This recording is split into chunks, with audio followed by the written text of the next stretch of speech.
예전에 다큐 학교란 무엇인가의 한 챕터에서 나온 내용인데요. 아이와 놀아주는 두 유형의 엄마가 나옵니다. 첫 번째 엄마는 아이가 어떤 놀이를 할 때마다 그 놀이의 답을 가르쳐 주거나 앞서서 먼저 행동을 해버리는 엄마입니다. 두 번째 엄마는 아이가 어떤 놀이를 할 때 그 아이가 하는 것을 지켜보며 아이가 묻는 것에만 반응해주는 엄마입니다. 결과는 어떻게 되었을까요? 두 번째 엄마와 아이의 놀이는 계속 지속되었지만 첫 번째 엄마와 아이의 놀이는 얼마 가지 않아서 중단되었습니다. 이유는 첫 번째 놀이의 아이는 놀이에 대한 흥미를 잃어버렸기 때문입니다.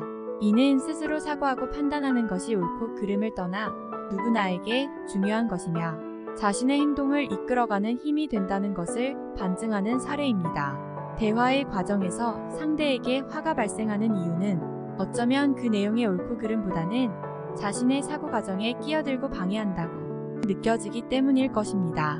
그러나 누구나 내면에는 자기만의 사고 공간이 존재하여서 이렇게도 저렇게도 사고할 자유가 있고 아무도 그것을 방해할 수 없습니다.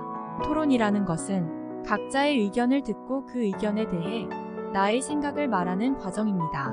그것이 학습에 큰 도움이 되기 때문에 명문학교일수록 선생님이 아이들을 한 방향으로 이끄는 수업보다는 선생님과 아이들과 아이들 간의 쌍방향 토론 수업을 많이 진행합니다. 이때 선생님은 한 학생이 토론에서 이겼다고 그 학생에게 높은 점수를 주는 것이 아닙니다. 오히려 자신의 주장에 매몰되어서 상대의 입장을 이해하지 못하면 높은 점수를 받을 수 없습니다. 내가 주장하는 의견과 반대되는 의견에 대해서도 청취할 수 있고 설사 아무도 나의 의견에 반대하지 않더라도 스스로 그 문제점과 단점을 파악해내는 아이에게 높은 점수를 주는 것입니다. 토론 수업의 목적은 나의 주장을 관철시키는 능력에 있는 것이 아니라 주장의 전체적인 맥락을 파악하고 나와 상대 모두에게 이익을 줄 수 있는 결론을 내는 통합적 사고력을 길러주는 것에 있는 것입니다.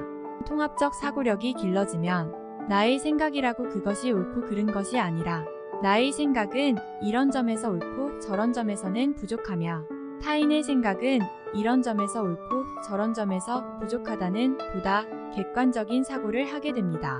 따라서 토론의 시간이 지나갈수록 통합적 사고를 하는 사람은 나의 생각에만 묶여있는 사람보다 다양한 사고의 관점을 얻게 됩니다. 즉 토론이 자신의 학습의 과정으로 이어지는 것입니다. 사고는 지금 현재 보여지는 것, 앞으로의 결과에 대한 상상, 그 상상대로 이루어지려면 어떤 과정을 거치게 될 것인가. 이렇게 세 가지 것에 대한 생각으로 나누어집니다. 스스로 생각하는 힘은 이 세 가지가 서로 영향을 주고받으며 함께 발달하게 됩니다. 아쉽게도 주입식 교육이 강한 한국에서는 사고 과정에 대한 학습법이 별로 중시되지 않아 왔습니다.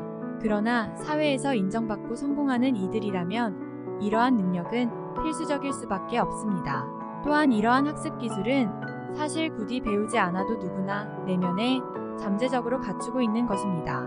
밥을 먹든 요리를 하든 청소를 하든 누군가와 토론을 하든 누군가를 가르치든 혹은 회사의 프로젝트를 진행을 하든 이러한 통합적 사고 과정이 없이는 함께하는 친구나 가족 혹은 팀원이나 고객의 동의를 얻어내기가 쉽지 않기 때문입니다. 어떤 일을 진행하든지 타인의 입장을 고려해야 하고 내 행동이 미래에 어떤 결과로 이어질까 그리고 원하는 결과를 만들어내려면 어떤 과정이 필요할까 등에 대한 끊임없는 사고 과정이 필요한 것입니다.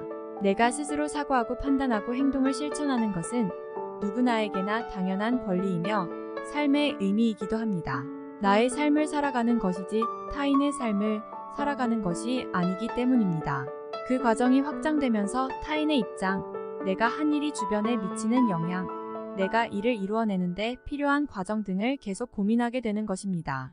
우리의 일상에서 어디를 가나 누군가를 만나야 하고 그들과 함께 어떤 일을 해야 한다면 그들과 서로의 의견을 나누고 토론하는 과정이 필요합니다. 이때 상대의 의견을 일방적으로 무시하는 것도 필요에 따라서 나의 의사를 뚜렷하게 개진하지 못하는 것도 서로에게 전혀 이득이 되지 못하는 것을 알아야 합니다. 힘들더라도 나와 상대의 의견에 대해 차근차근 이해하고 배려해 나가려는 노력이 필요합니다.